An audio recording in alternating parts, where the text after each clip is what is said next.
Ako po si Monet ng Iloilo. Isang pangyayari sa buhay ko ang tumatak sa isip ko. Panahon yun na medyo bata-bata pa ako, 25. Mula sa Maynila ay lumipat kami sa probinsya, sa bahay ng lola ko na nanay ng tatay ko. Wala na kasing kasama si lola, kaya hiniling na doon na muna kami pumisan sa kanya. Kami nila nanay, tatay at isang kapatid kong lalaki. Sobrang nanibago po ako sa lugar, pero pinilit ko pa rin na masanay. May nakilala po ako ron na lalaking kaedaran ko, si Kadyo. Hindi po siya kapitbahay ng lola ko, pero sa lugar din daw na yun siya nakatira. Nagkakilala kami nang minsang tulungan niya ako maiahon ng bike ko sa malalim na lubak. Hinatid pa niya ako hanggang kina lola. Mula noon, lagi niya na akong pinupuntahan sa bahay ng lola ko. Ang tatay ko naman, pinapaiwas niya ako dahil hindi raw niya kilala si Kadyo. Ang tagal niyang tumira sa lugar na yon. Doon siya isinilang at nagbinata. Sabi ko naman kay tatay, baka bago lang si Kadyo sa lugar na yon, kaya hindi niya kilala. Mukha naman ka akong mabait dahil tinulungan nga ako. Hindi naman nanliligaw sa akin si Kadyo. Basta nakikipagkwentuhan lang, nakikipagkaibigan. Ganun lang talaga. Si lola nung panahon na yon ay mahina na ang katawan niya at madalas nang dapuan ng sakit. Hanggang sa tuluyan na nga siyang mahiga sa banig ng karamdaman. Isang gabi, nang isasara ko na ang bintana namin, ay nagulat ako dahil nakita kong nakatayo sa labas ng bakuran si Kadyo. Nang makita ko siya ay parang nagulat siya, pero kumaway, kaya lumabas ako. Tinanong ko kung anong ginagawa niya ron, gabi na. Sabi niya, napadaan lang siya kasi may pinuntahan siya malapit sa amin. Tapos nagpaalam na rin siya. Ilang beses ko pa siyang nakita na umaaligid sa bahay namin nung may sakit si lola. Pero ipinagsawalang bahala ko na lang kasi lagi naman siyang may dinadahilan. Nang mamatay si lola, ay doon lang din ibinurol sa bahay niya. Kunti lang ang kamag-anak namin doon, kaya kami lang din nila nanay at tatay ang nagpapalitan sa pagbabantay kay lola. Nung ako na ang nakatoka ay nahirapan talaga akong pigilan ng antok. Biglang dumating noon si Kadyo. Nakikiramay daw siya sa lola ko. Tapos nagkwentuhan kami saglit, kaya nawala ang antok ko. Pero nung natahimik na siya at unti-unti ulit akong inantok, nakita niyang panay ang hikab ko, kaya sabi niya, wag ko na raw pigilan. Umidlip na raw ako at siya na muna ang magbabantay sa lola ko. Ako naman hindi ko na nga pinigilan ang antok ko. Sabi ko pipikit lang ako kahit ilang minuto lang. Hindi ko alam kung ilang minuto na akong nakaidlip nang bigla akong mapadilat sa sigawan na gumising sa akin. Nagkakagulo sila kasi nawawala raw ang bangkay ng lola ko.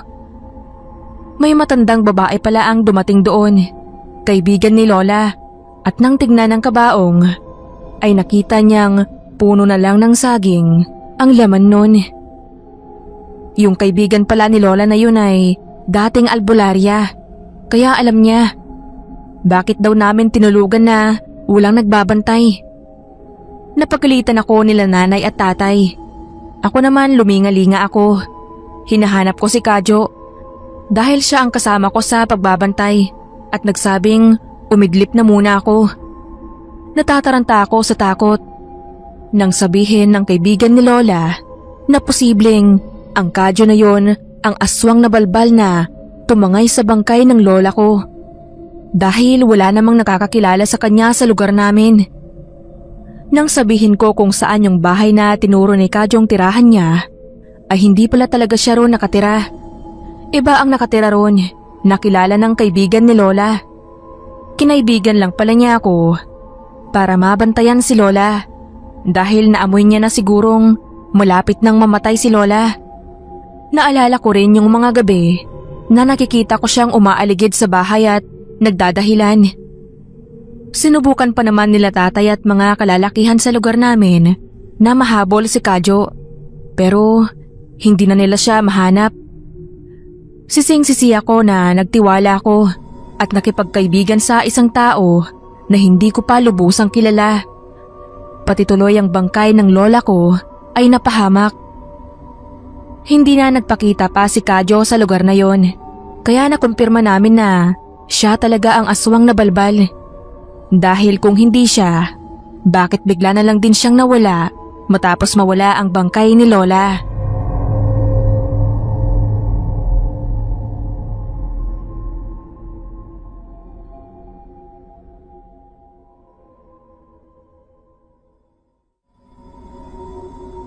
Isa po akong albularya. Nana na lang ang itawag niyo sa akin. Ibabahagi ko sa inyo ang isa sa mga karanasan ko nung bago pa lang akong albularya. Kasalukuyan pa lang akong tinuturuan ng lolo ko noon na isang kilalang albularyo sa baryo namin. Noong araw, ang kinatatakutan lang sa baryo namin ay mga aswang na hindi naman namin kinatatakutan ni lolo.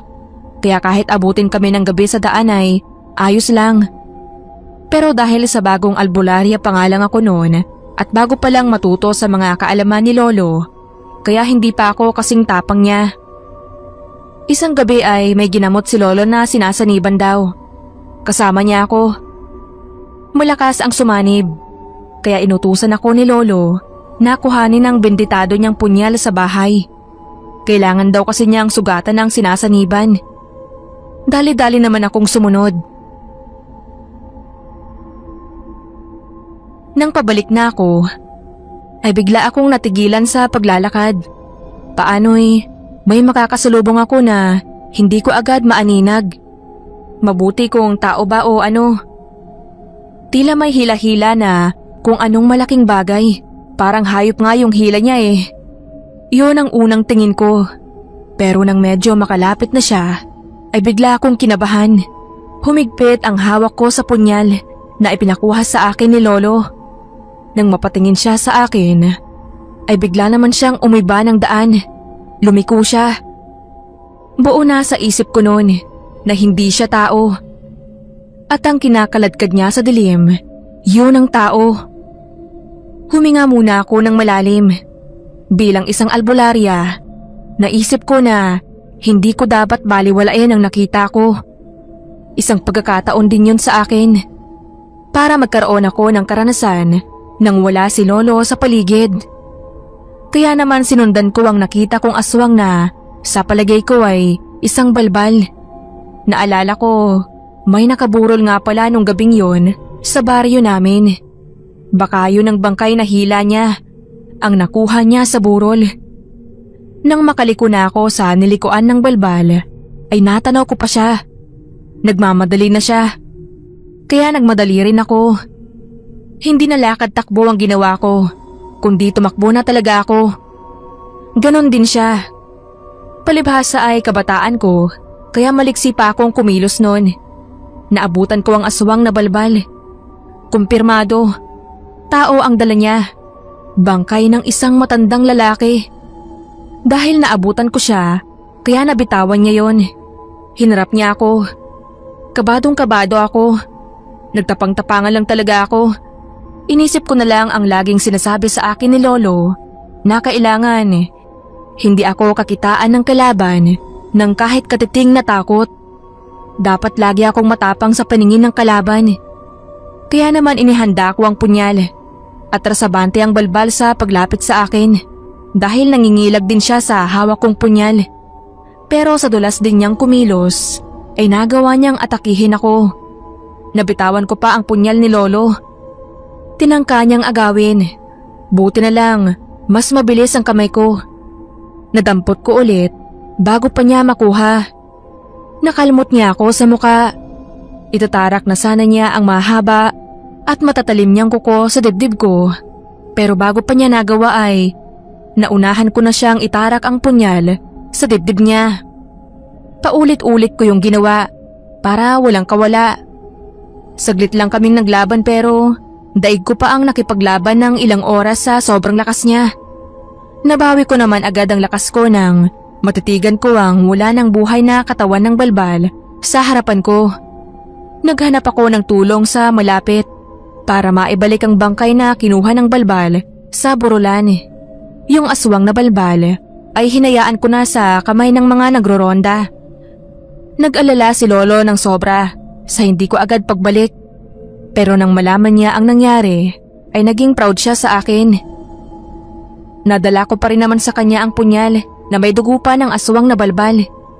Yung kalmot ng balbal sa mukha ko, hanggang ngayon ay nasa mukha ko pa rin na isa ng malaking pilat. Pero hindi ko yon ikinahihiya dahil tanda yon ng pagkikipaglaban ko sa aswang na balbal at pagpatay ko sa kanya.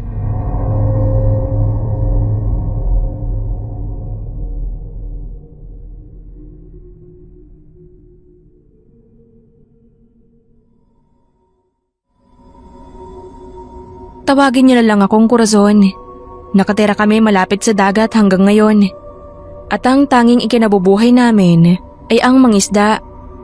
Hanggang sa magkaapo na ako ay puro sila laking dagat. Mga magaling lumangoy. At ang nagpapaaral din sa kanila ay ang kabuhayan namin na galing sa pangingisda. Ang karanasang ibabahagi ko ay nangyari noong dalaga pa ako. Dahil nga sa pangingisda ang pangunahing hanap buhay namin.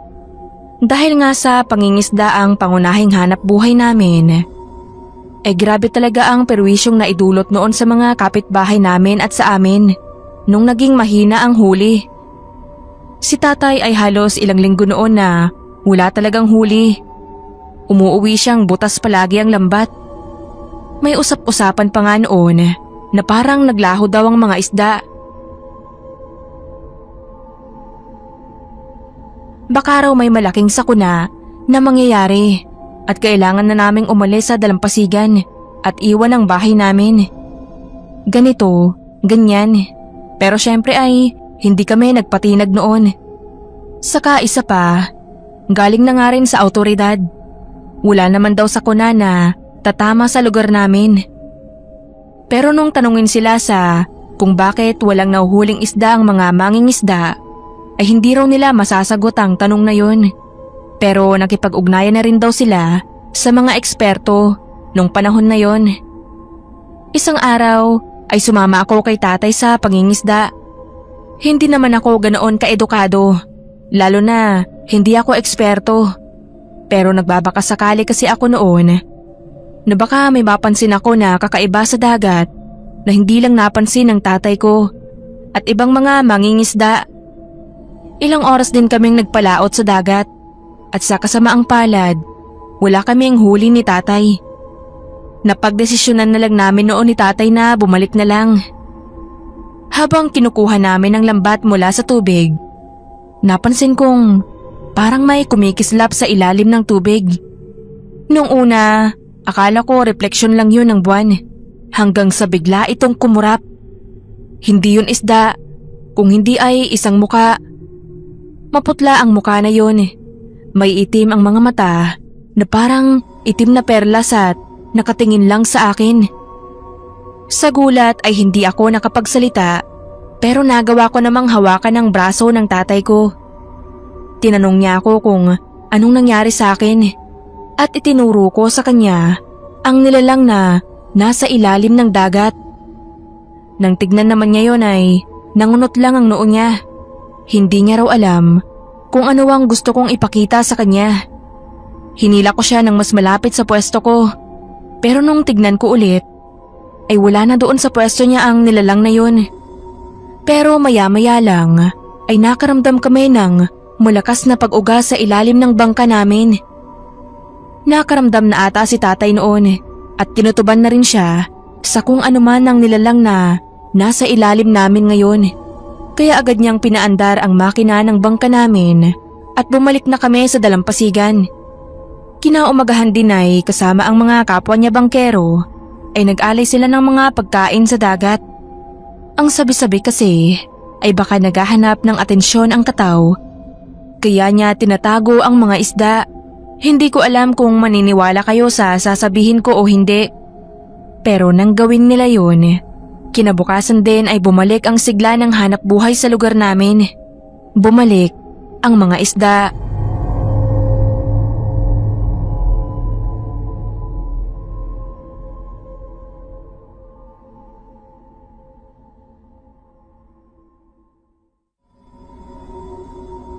Ako po si Isabela.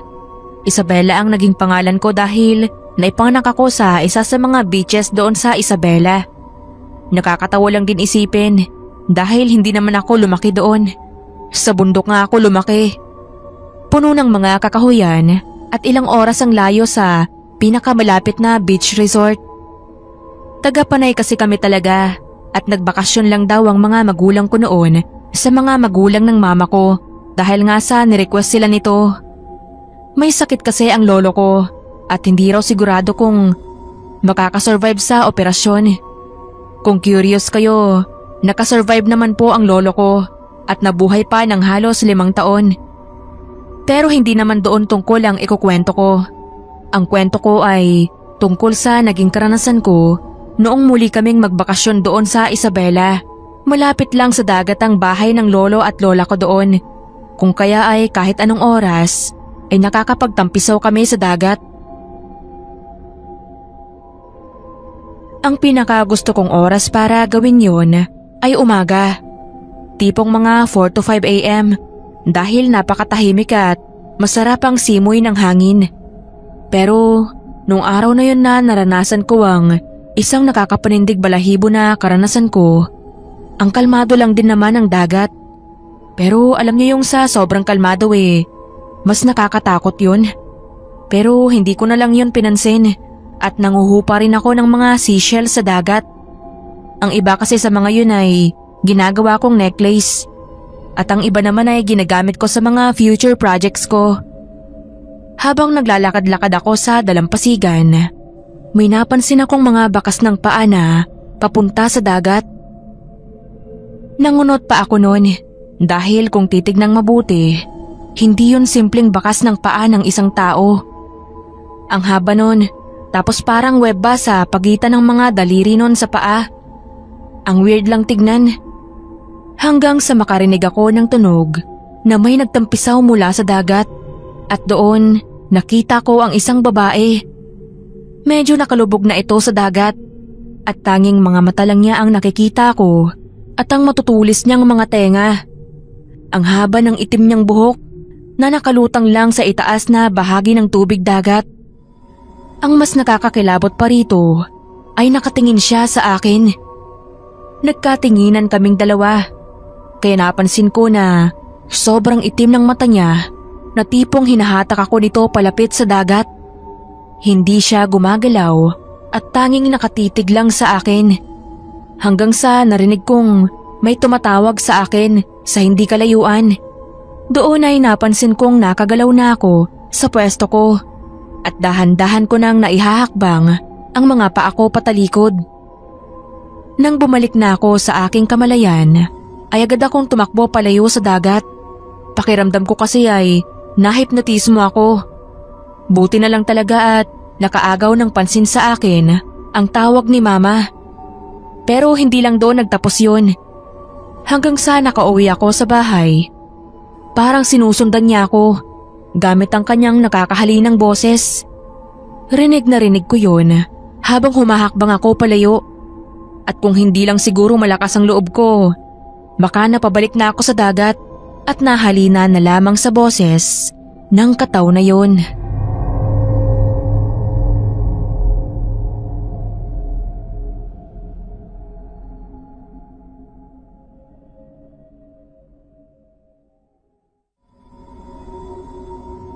Ang ikukwento ko sa inyo ay sabihin na lang natin na open secret. Hindi lang sa pamilya namin, kung hindi ay sa buong bayan ng probinsya namin.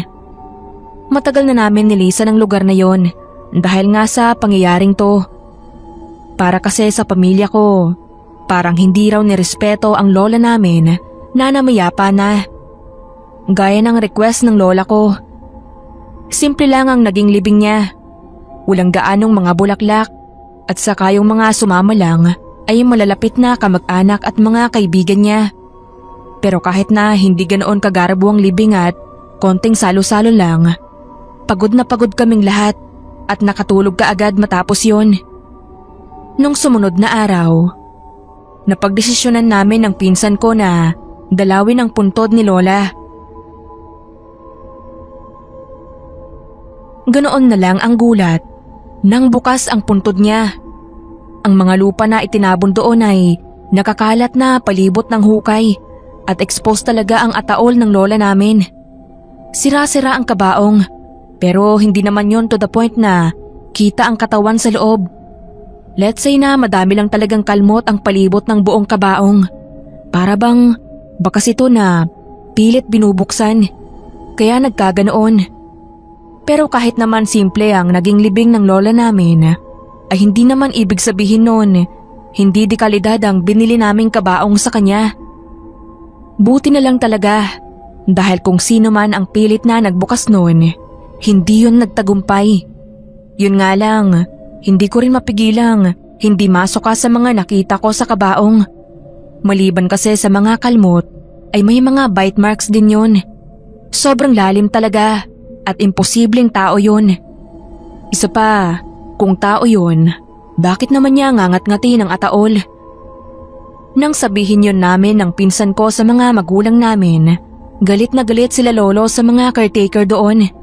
Niwala pa naman daw isang araw at hindi man lang nila nabantayan ng libingan ng lola namin. Paulit-ulit na humingi ng tawad sa harapan namin ang caretaker at sinasabi na buong gabi raw siyang nagbabantay pero wala naman siyang tao na nakitang pumuslit at naghukay sa libingan ni Lola. Sa isip ko noon, hindi nga talaga makikita ang tao dahil hindi tao ang may gawa nun. Hindi ko lang alam kung papaano sasabihin sa pamilya ko na nakikita ko ang nilalang na yon at totoo ang mga sabi-sabi sa bayan na yon na may balbal sa lugar nila. Minsan kasi na pinaramdam ko sa kanila ang kakayahan ko. Halos hindi ako kausapin ni mama. Tanging si Lola lang ang nagsabi sa akin na sa angkan namin, ako daw ang nakamana ng kakayahan niya. Kaya hanggang sa matapos ang galit ng mga magulang ko at mga tiyahin ko, nakatingin lang ako sa hindi kalayuan. Sa tunay na salarin sa nangyari sa bangkay ng lola ko. Nakatayo lang siya doon. Nakamasid sa amin habang umiilaw ang nanlilisik nitong mga mata. Hindi ito kumukurap at kitang-kita mo rin na gutom siya. Inilipat ang labi ng lola ko sa Las Piñas ngayon at mula noon, miminsan na lang kami kung dumalaw sa lugar na yon.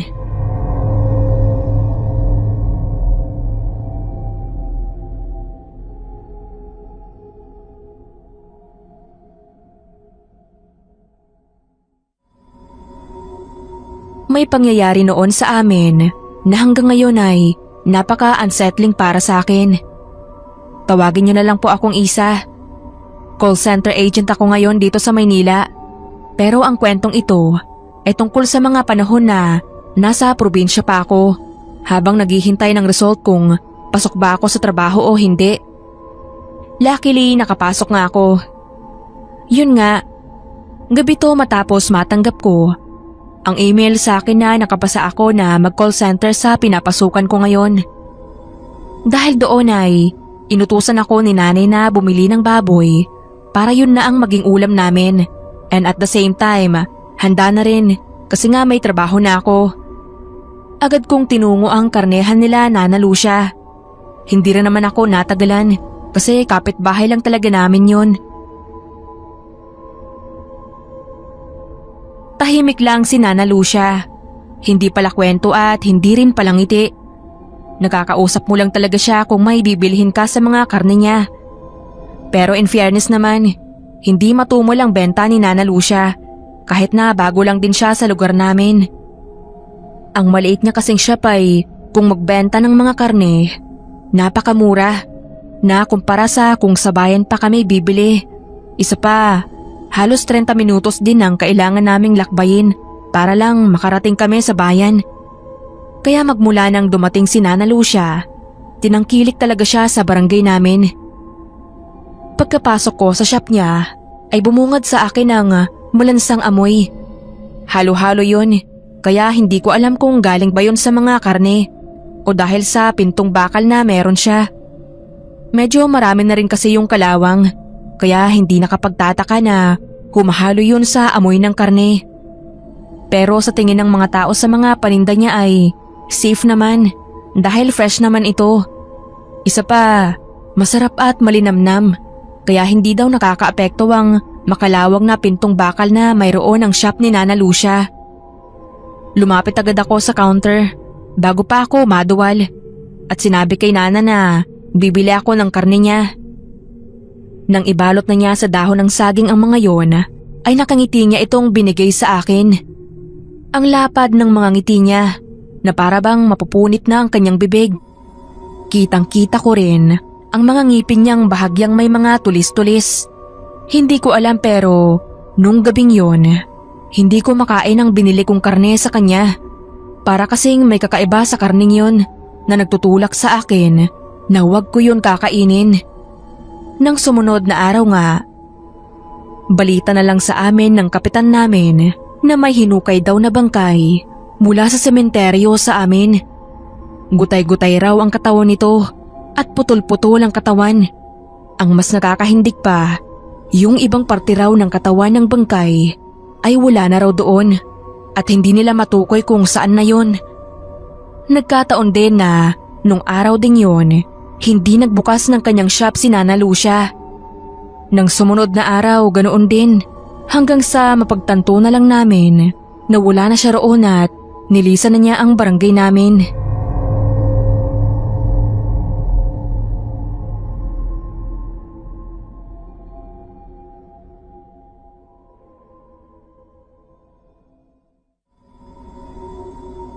Gusto ko lang ibahagi ang karanasan ng ate ko noong umuwi siya ng probinsya.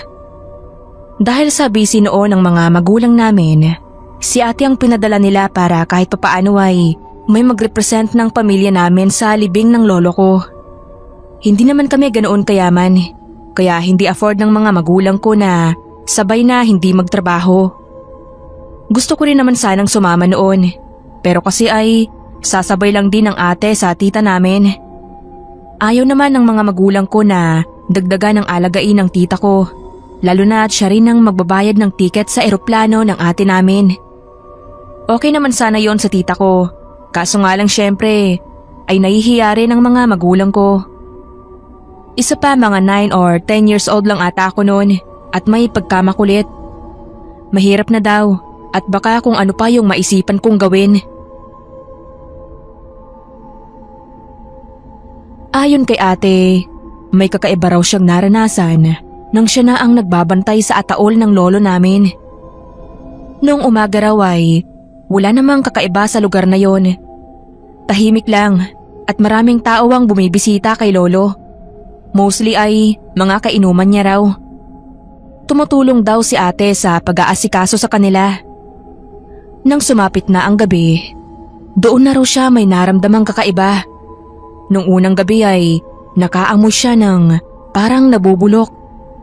Hindi niya matukoy kung amoy pa yun ng basura o amoy ng bulok na isda.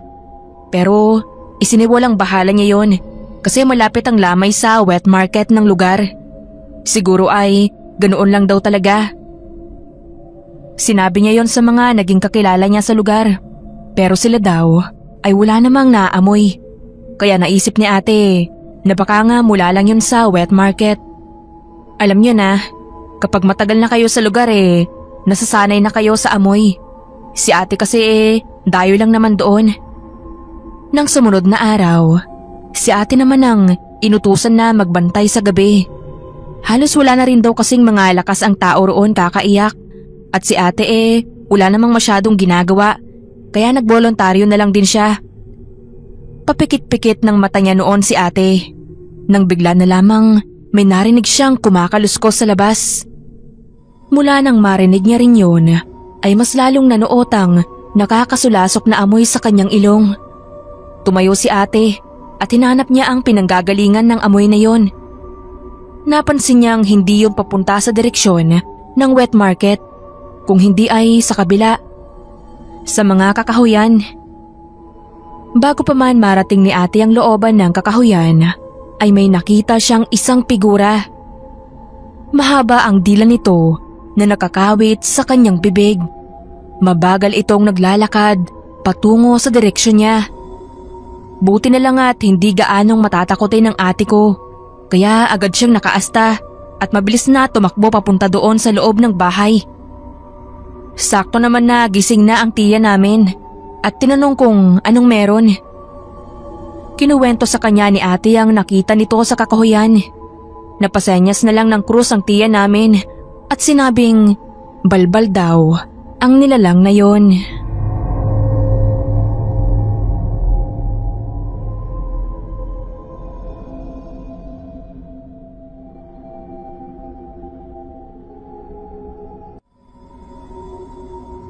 Ako si Dorothy. Laking isla kaya napakahusay ko sa paglangoy. Parang ang dagat na ang naging ikalawang tahanan ko. Dahil kung hindi ako matatagpuan sa bahay namin, ay tiyak na nasa dagat ako. Kaya naman hindi katakataka kung makaranas man ako ng kababalaghan doon nang makakita ako ng isang hindi pangkaraniwang nilalang, isang kataw. Para po sa kaalaman ng iba, ang sabi ng matatanda sa amin sa parteng Visayas ay isa raw yung nilalang sa dagat na may mataas na katungkulan kumpara sa mga syokoy at sirena. Kalahating tao at kalahating isda ang anyo na nakakatakot. Galit daw yon sa mga tao kaya pumapatay talaga siya, partikular ng mga mangingisda. Hindi ko naman mapapatunayan sa inyo ang mga sabi-sabing yan sa lugar namin. Pero mapapatunayan ko na nakakita na ako niyan. Kaming magkakaibigan, bata pa lang ay mahuhusay ng lumangoy. Ang edad ko noon 13. May mga kaedaran ko rin at meron din namang mga mas bata pa sa amin na 8 taon at 7 taon. Naging playground na namin ang dagat. Madalas ay nagpapaligsahan kami. Palayuan o palaliman ng kayang languyin. Tapos ang premyo ay 5 piso o kaya 10 na pinag-aambagan pa namin. Masaya na kami ron. Isang beses nga ay naisipan ulit namin na magkarera. Kaming dalawa ng best friend kong babae ang natirang nagkakarera. Yung iba sumuko na. Bumalik na sila sa Pampang. At sa kagustuhan kong manalo ay nilayuan ko pa ang langoy. Hindi ko na malayan na malayo na ang agwat ko sa best friend ko. Naisipan kong sumisid pabalik. Doon ko na nakita ang nakakatakot na nilalang na yon na kung tawagin sa amin ay kataw. Lumalangoy siya ng mabilis papunta sa akin. Kaya nahirapan akong huminga sa sobrang nervyos ko. Pakiramdam ko ay nag-vibrate ang tubig sa sobrang panginginig ko. Dahil nasa ilalim ng dagat, kaya medyo malabo ang tingin ko sa kanya. Pero sigurado ako na kataw nga yun. Tumutugma kasi sa kwento ng lolo ko na itsura ng kataw. Umibabaw ako ng langoy at kumawag-kawag para humingi ng tulong. Yung mga kalaro ko, akala siguro nila ay nagbibiro lang ako dahil madalas kaming naglolokahan ng kunwari ay nalulunod. Kaya hindi nila ako pinapansin. Sinisenyasan lang nila ako na bumalik na. Sumisid ulit ako para tignan kung gaano pa ang distansya sa akin ng kataw. Medyo malapit na. Kaya ibinuhos ko na ang natitira ko pang lakas at bilis sa paglangoy. Ang best friend ko na mas malapit sa pwesto ko ang nakapansin ng kakaiba sa kilos ko. Kaya lumangoy siya palapit sa akin. Pero bigla kong naisip na baka dalawa pa kaming madali ng kataw. Kaya sinenyasan ko siya na bumalik ng langoy. Hindi na kasi ako makasigaw. Nakuha naman niya ang ibig kong sabihin. Yung mga kalaro namin ay nakatingin sa amin na parang mga naguguluhan. Ipinagpatuloy ko ang paglangoy ng mabilis. Hindi na ako sumisid ulit. Hindi ko na inalam kung nasaan na ang kataw. Kung maaabutan na ba niya ako o ano. Kung sa bilis, sigurado ako na maaabutan niya ako. Pero siguro ang pinangilagan niya ay yung makarating siya sa mababaw na parte ng tubig kung saan meron pang mga tao. Ang mga kaibigan ko nga, maliwanag pa kasi noon. Pero kung gabi nangyari, ay sigurado na nahila na niya ako at nakain. Nakahinga lang ako ng maayos-ayos nang malapit na ako sa Pampang. Nagtakbuhan palapit sa akin ang mga kaibigan ko. Inalalayan nila ako at inusisa kung anong nangyari. Bakit parang takot na takot daw ako? Kanya-kanya sila ng tanong pero wala pa akong sinagot maski isa sa kanila. Nakatulala lang ako at nakatingala habang nakahilata sa pampang. Hinahabol ko pa rin ang paghinga ko dahil talagang sobra ang naging takot ko habang tinatakasan ko ang kataw. Kinailangan pa nilang tawagin noon sina nanay at lolo dahil nag-alala sila sa itsura ko. Alam ko na sobra rin ang pag-aalala nila nanay nang makita ako. Inuwi nila akong nakatulala pa rin. Nang mahimasmasan na ako ay saka ko lang naidetalye sa kanila ang totoong nangyari sa akin sa dagat nang mapalayo ako ng langoy.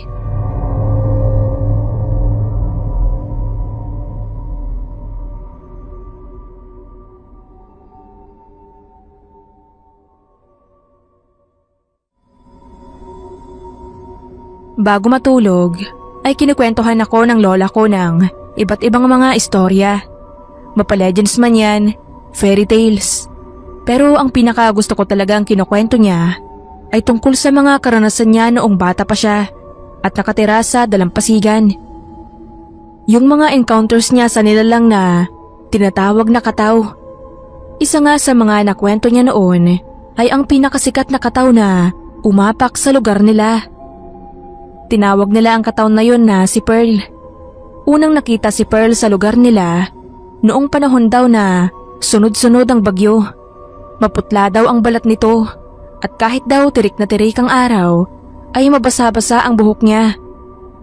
Kaya nga siguro ay nalaman ng mga taga roon na isa siyang kataw na nag-aanyong tao lang. Isa pa, hindi naman daw kumakausap ng tao si Pearl. Nakatingin lang daw siya sa mga tao at para bang minamatyagan lang ang kanilang galaw. Nung tanungin ko naman si Lola kung nakita niya si Pearl sa personal, ay sumagot naman siya ng oo. Yun nga lang, masyado pa raw siyang bata noon para magkaroon ng pake sa kung ano ang nangyayari sa paligid niya. Basta raw ay nakakapaglaro siya sa dalampasigan noon, ay solve na siya. Pero isang gabi raw, nakita niya si Pearl malapit sa balon. Nakatingin lang si Pearl doon habang mahinang kumakanta. Kahit bata noon si Lola ay kahit papaano alam niya naman daw ang tungkol kay Pearl. Yun nga lang, she could not care less lang talaga. Aalis na raw sana si Lola noon at hahayaan na lang ang kataw nang bigla raw siyang tawagin nito. Nakakapagtaka nga lang din daw kasi alam ng kataw ang pangalan ni Lola. Kaya ayun, napalingon si Lola kay Pearl at kitang-kita ng lola ko kung paano ngumiti si Pearl nang nakakakilabot. Dahan-dahan yon na pumorma sa kanyang bibig at ang ngiti niya ay nakapagpataas talaga ng balahibo ng lola ko raw nung mga oras na yon. Dahan-dahan yon na pumorma sa kanyang bibig at ang ngiti niya ay nakapagpataas talaga ng balahibo ng lola ko raw nung mga oras na yon. Bago pa man makahakbang noon si Lola, ay buti na lamang dumating ang isa nitong kalaro. Tinuro nga rin ni Lola sa kalaro niya si Pearl, pero hindi raw yun nakikita ng kalaro niya. Bago pa man makaalis ng tuluyan si Lola, ay nilingon niya daw si Pearl. Galit ang mukha nito, bago tuluyang naglaho sa alon ng dagat. Kinagabihan din noon, ay bigla na lamang daw nagkaroon ng malakas na pag-ulan. At nang humupa nga, sinasabing isa raw sa pumalaot na bangka ang hindi na natagpuan. Ang sabi ay kagagawan daw yun ni Pearl kasi magmula noon, hindi na raw nagpakita ang kataw sa dagat. Baka daw umpisa pa lang, yun na ang objektibo niya, ang makakuha ng tao at dalhin ito sa dagat. Hanggang ngayon daw ay hindi na natagpuan ang bangkay ng bangkerong yon, sabi ng lola sa akin. Pero nung kinukwento niya yon, isa lang ang tumatakbo sa isip ko.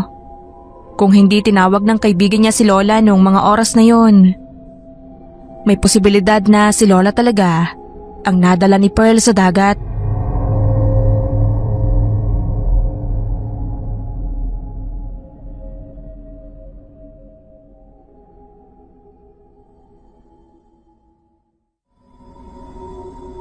Nakarinig na ba kayo ng kwento tungkol sa kataw?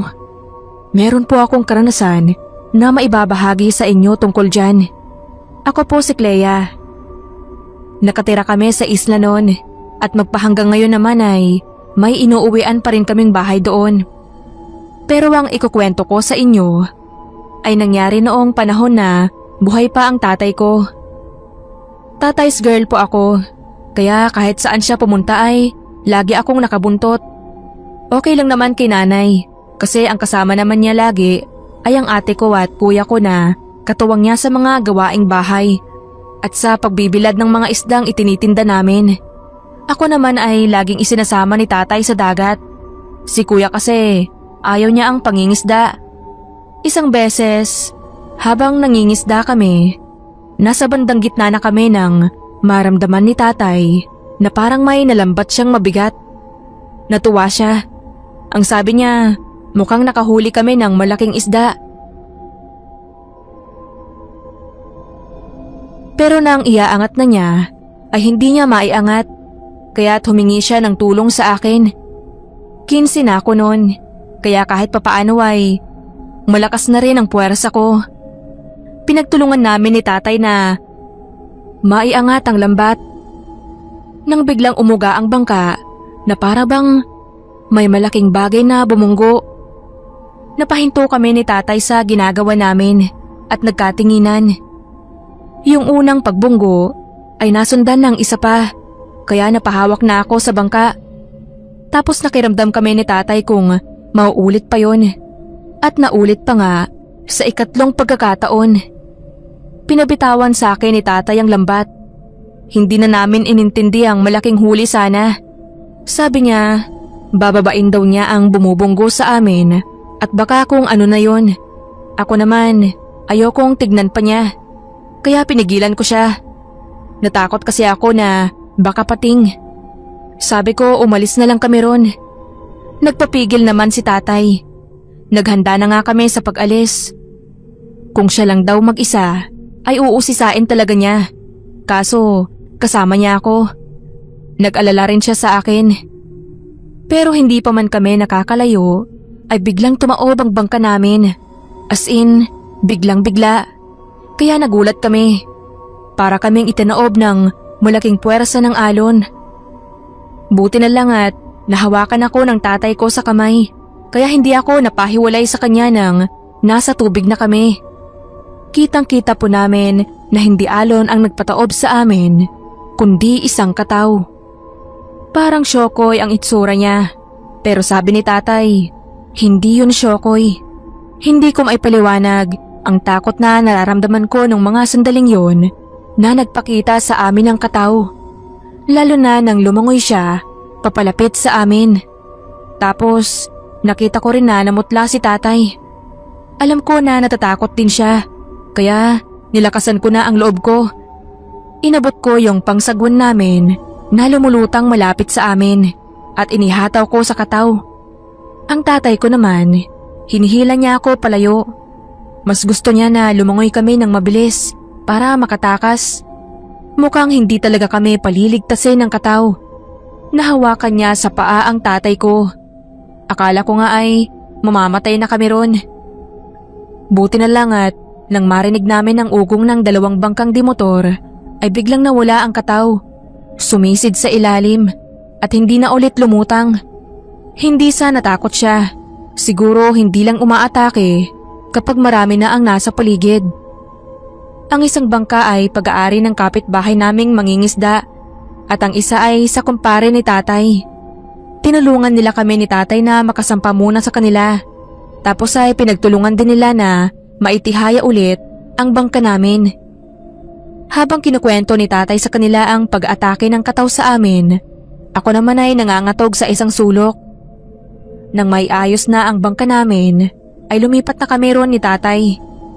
Kwento pa ng pare ni tatay, nakaengkwentro na rin daw siya ng kataw dati. Naunahan nga lang niya kasi may dala siyang sibat. Sadyang nagdadala siya dahil nga sa balibalitang aswang dagat noon na umaatake sa mga mangingisda. Nang malaman naman ni nanay ang nangyari sa amin, ay ayaw nang payagan si tatay na mangisda sa malayo. Hanggat maaari raw ay sa malapit na lang para hindi na ulit kami matsyempohan ng kataw. Kahit kaunti lang ang huli, basta ligtas. Matagal din bago nailakad ni tatay ang paa niya na nahawakan ng kataw kasi nabalian siya at nasugatan ng malala sa parting yun.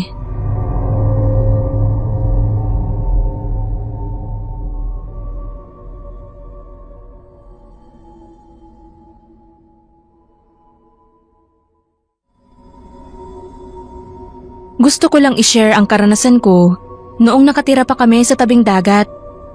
Island girl po talaga ako dati pa at proud akong ibahagi yon sa mga nagiging ka-workmate ko dito sa Maynila. Ang saya lang kasing i-share ang mga unique experiences ko sa dagat, gaya na lamang ng isa sa mga ikukwento ko ngayon. Tawagin niyo na lang pala akong Jasmine. Sa lugar namin, palagi akong pinapaalalahanan ng tatay ko na mangingisda at ng mga kumpare niya na huwag magpagabi palagi sa gilid ng pampang. Sa tuwing umuuwi kasi sila ng gabi, ay nandoon pa rin ako sa batong hinihigaan ko at nakikita nila ako. Minsan ay sumasama na ako pauwi kay tatay at minsan naman ay nagpapaiwan ako. Hindi naman nila ako mapilit dahil tumatakas ako sa bahay namin.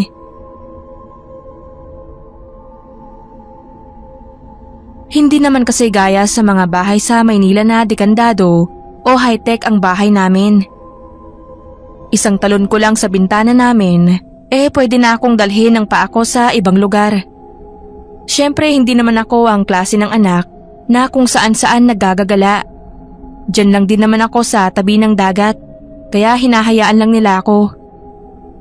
Habang pinapakinggan ko noon ang mga alon, ay tinitignan ko naman ang mga bituin sa langit. Habang sinusulat ko to ay para ko na ring namimiss ang buhay ko sa probinsya kong yon. Ayun nga, sa kalagitnaan ng pagmamasid at pagbibilang ko sa bituin ay may mga narinig akong kumakanta. Mahina lang yun, pero ang lambing ng boses. Noong una ay akala ko pinagtitripan lang ako ng mga kaibigan ko, pero napansin ko na parang nga talagang nanggagaling ang kantang yun sa tubig. Medyo lumapit pa ako noon sa dagat para kumpirmahin ang hinala. Naalala ko na sobra ang kabog ng dibdib ko noon dahil sa pinaghalong kaba at excitement. Maya-maya lang ay may lumitaw mula sa dagat, hindi kaliyuan sa akin. Nagniningning ang buhok nito, gawa ng nagre-reflect yun sa buwan at ganoon din ang ibabang bahagi ng kanyang katawan. May mga gali ang mukha nito gaya ng sa isda at malapad itong nakangiti sa akin. Sobrang lapad na para bang ang creepy na tingnan. Maya-maya lang ay dahan-dahan na siyang lumapit sa akin. Agad akong napatayo sa kinauupuan ko. Ang tingnan siya sa malayuan ay medyo okay pa sa akin, pero ang lapitan niya ako, hindi ko yata yun kakayanin. Isa pa, pamilyar naman na talaga kaming lahat sa kataw. Yun nga lang, first time ko makakita nun sa personal. Hindi na ako nag-atubiling agad na tumayo at tumakbo palayo sa lugar na yun. Rinig ko pa rin na kumakanta siya, pero habang palayo ako ng palayo, ay pahina na rin ang pahina ang kanta niya. Magmula noon ay hindi na ako masyadong nagpapagabi sa dalampasigan, pero syempre ay tumatambay pa rin ako doon. Mahal ko pa rin naman ang dagat. Kahit may mga nilalang na nakatira dito na maaaring magdulot ng kapahamakan sa atin.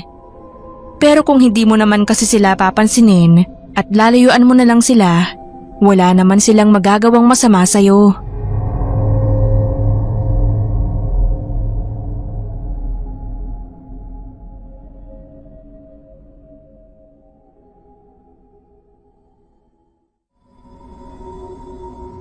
Sa bakawan malapit sa amin, mayroon doon na katawan ng tubig na parang swimming pool lang ang lalim. Siguro yun ay dahil doon sa nagkikita ang alat tubig at alat tabang. May sabi-sabi sa amin na ang parte daw na yun ay may hiwaga. Pero syempre, hindi ako naniniwala doon. Tawagin niyo na lang pala akong Cleo. At laking syudad ako. May mga ganito rin sa amin sa mga pinag-outingan namin ng mga barkada ko noong college kami. At may sabi-sabi rin na mahiwaga daw yun. May iba nga rin na nagkiklaim na may healing powers din daw ang tubig para lang maka-attract ng mga turista.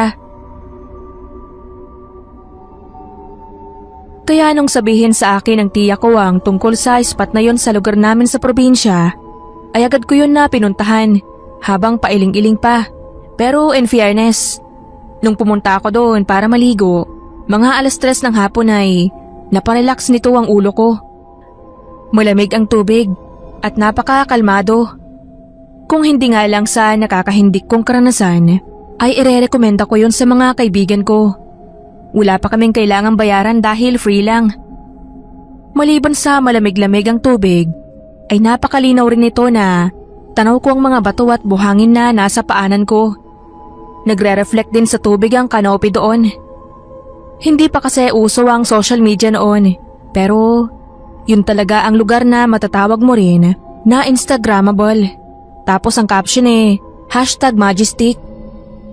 Ganoon kaganda ang lugar na yon para sa akin. Yun nga lang ay, habang nagpapahinga ako, maya-maya lang ay may biglang dumampi sa paa ko. Noong una, akala ko ay ugat lang yun ng bakawan o hindi naman kaya ay nahulog nitong dahon. Hanggang sa hinawakan na nga nito ang paa ko. Agad akong tumingin sa ilalim ng tubig at doon ay nakita ko siya. Isang nilalang na kumikinang ang namumulang mata sa ilalim ng tubig. Nakangiti ito sa akin, kaya kitang-kita ko ang matutulis nitong mga ngipin. Hindi siya gumagalaw, pero nakahawak siya sa isa kong paa. Nagpupumiglas ako noon at medyo nahihirapan na rin akong huminga. Hindi na kasi ako sa mababaw na parte noon, kaya sobrang nagpanik na rin ako.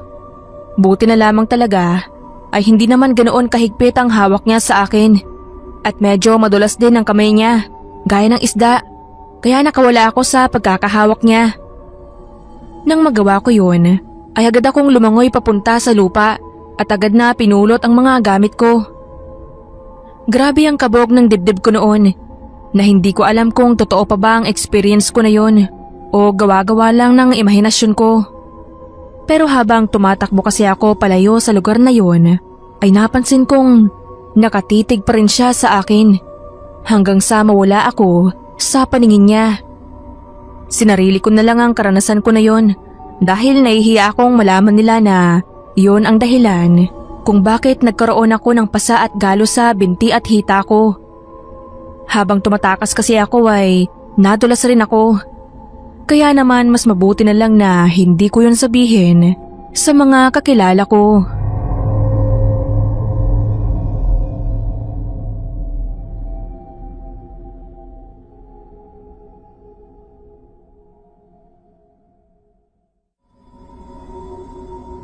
Naalala ko na naman ang kwentong to mula nagkaroon ng lamay sa kapitbahay namin at naisipan kong isulat at ishare na lang dito sa channel ang experience ko na to. Ako nga pala si Princess. Nangyari ito nung kabataan ko pa, pero tandang-tanda ko pa rin ang kung ano ang nangyari nung gabing yun. Huling lamay ng daddy ko. Huwag po kayong mag-alala. Okay naman na ako ngayon at nakarecover na rin. Isa pa, ang stepdad ko ngayon ay napakabait din. Siya rin ang naging dahilan kung bakit hindi ko naman naramdaman na wala akong father figure sa buhay ko. Ayun nga, huling lamay yun ni daddy. At halos kalahating gabi na rin noon nang magising ako dahil sa kalampagan ng mga gamit sa kusina. Hindi ko nga alam kung bakit hindi narinig ng mami ko yon o mga tao sa labas. Siguro ay dahil sanay na sila sa tunog na yon. Kasi nga gabi-gabi naman talaga ay kumakalampag yon. It's either kasi ay may naghahanap ng makakain o di naman kaya may nagiinit ng makakain. Ako naman, akala ko noon kapatid kong lalaki ang nandoon sa kusina at nagnanakaw na naman ng makakain. Wala na kasi siya sa tabi ko. At sinabihan pa naman ako ni Mami na bantayan siya. Dapat kasi ay matulog na yon kasi nga bawal siya magpuyat. May school pa siya kinabukasan. Nang malapit na ako sa pintuan ng kusina, nagkunot yung mga noo ko nang bigla akong sinalubong ng kakaibang amoy na nanggaling doon. Ang baho. Para bang nabubulok yon. Kaya naman pakiramdam ko noon ay maduduwal na ako. Pero syempre, lumapit pa rin ako doon kasi baka mamaya ay kung ano-ano na ang ginagawa ng kapatid ko sa loob na baka dahilan kung bakit kahit hanggang sa labas abot ang nakakasulasok na amoy nun. Hanggang sa maaninag ko na lang na may isang figura na nakakuba at naghahalongkat sa mga lalagyan gaya ng kaldero na pinaglalagyan ng mga pagkain na ihahanda kinaumagahan para sa libing. Ang payat ng nilalang na yon. Ang hahaba ng mga kuko at naglalaway din ng dila nito. Kitang-kita ko rin kung paano niya nilantakan ang mga nakahandang pagkain. Nung una ay hindi ako nakagalaw. Nakalimutan ko na nga rin siguro na huminga sa mga oras na yon. Pero buti na lang at bago pa ako mapansin ang nilalang na yun ay may biglang humila sa akin. Si Mami. Agad niyang tinakpan ang bibig ko at sinabing huwag raw akong maingay. Dahan-dahan niyang sinara ang pinto nun at saka nilagyan ng asin ang labas ng pintuan. Dinala niya ako sa labas kung saan sila nagtipon-tipon at doon din pala ang kapatid kong lalaki na natutulog sa isa sa mga upuan. Hindi ako nakatulog ng gabing yon. Ang alam ko ay pinuntahan ng mga tito ko at ng iba pang kalalakihan ang kusina. Pero nakatakas daw ang balbal na yon. Nakakakilabot talaga ang pangyayaring yun para sa akin.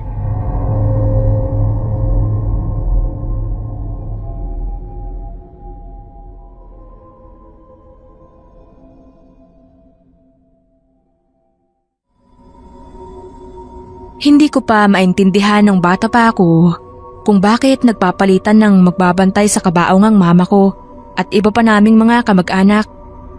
Talaga pong may naka-assign sa kanila kung sino ang magbabantay sa oras na to, sa araw na yan. Naliwanagan na lang ako nung teenager na ako noon at may muwang na ako sa paligid. Ito yung time na pumunta kaming probinsya dahil namatay ang tiyo ko. Makikilamay at libing daw kasi kami. Wala naman sa politikong posisyon ang tiyo ko, pero ang daming pumunta sa lamay niya. Sa 5 araw niyang burol, bawat gabi, ang dami talagang nakikilamay. Yung tipong sa dami ng tao, ay hindi ko na alam kung kilala ba talaga ng tito ko yun lahat o ano. Sadya daw kasing maawain at matulungin ang tito kong yon. At sabi ng tita ko, mga natulungan daw nito ang mga nakilamay sa kanya. Pero sa totoo lang daw, ay kahit siya, hindi niya rin mamukhaan ang mga yon. Pero kung nilalapitan naman nila at nakakausap ng tita ko, ay napapagtanto din naman niya na kilala nila si tito. Kaya hindi naman siya gaanong nabahala talaga sa seguridad ng bangkay ng asawa niya. Sa pangalawang gabi, ang kapatid ni tito na si Tito Luis ang nakatokang nakabantay sa kabaong nito. Kahit ilang araw pa lang ako noon, pansin ko nang parang hindi mapapagkatiwalaan si Tito Luis sa ganoong bagay. Kasi ang daldal niya at ang hambog. Pero yung mga sinasabi niyang gagawin niya, ang ending ay iba ang makakapagtapos. Pero dahil tito ko nga pa rin yun, hindi naman ako nagsalita ng mga masasakit tungkol sa kanya sa mga harap ng pinsan ko. Sinarili ko na lang. Mahimbing na akong natutulog noon sa isa sa mga silid sa punerarya. Nang bigla ay may narinig akong kaluskos. Agad akong nagising at bumangon. Ako pa naman kasi ang tipo ng tao na hindi makakatulog kahit kunting ingay lang. Napaka-sensitibo din kasi ng pandinig ko. Nang tingnan ko ang orasan ay magkakalahating gabi na. Ang kaluskos patuloy lang din na tipong naririndi na ako. Hindi na ako makabalik sa pagkakatulog. Kaya naisipan ko na lang na samahan na lang si Tito Luis sa pagbabantay sa bangkay. Laking gulat ko na lang nang pagkapasok ko sa loob ay agad akong sinalubong ng nakakasulasok na amoy. Ang baho at para bang amoy na nabubulok. May halo rin yon ng alak. Agad kong nilapitan ang kabaong at laking gulat ko na lang na para itong nakabukas na. At may mga malalim na mga marka sa kuko sa gilid nito. Para bang may nilalang na nagbukas nun pero hindi natuloy dahil sa pumasok ako. Inikot ko ang paningin ko at nakitang tulog mantika ang Tito Luis ko na sana ay gising at nakabantay sa kabaong. Ang amoy ng alak, nalaman ko kung sino ang salarin pero hindi ang nakakasulasok na amoy. Hanggang sa ngayon ay hindi namin alam kung saan nanggaling yon. Imbes na tito ko ang magbantay ay ako na lang ang gumawa noon. Kinaumagahan, galit na galit ang tita ko sa nangyari at doon ay nalaman ko rin na balbal pala ang may gawa nun. Hindi ko man yun nakita ay sa kahindik-hindik pa lang na ginawa niya sa kabaong ng tito ko, naninindig na ang balahibo ko.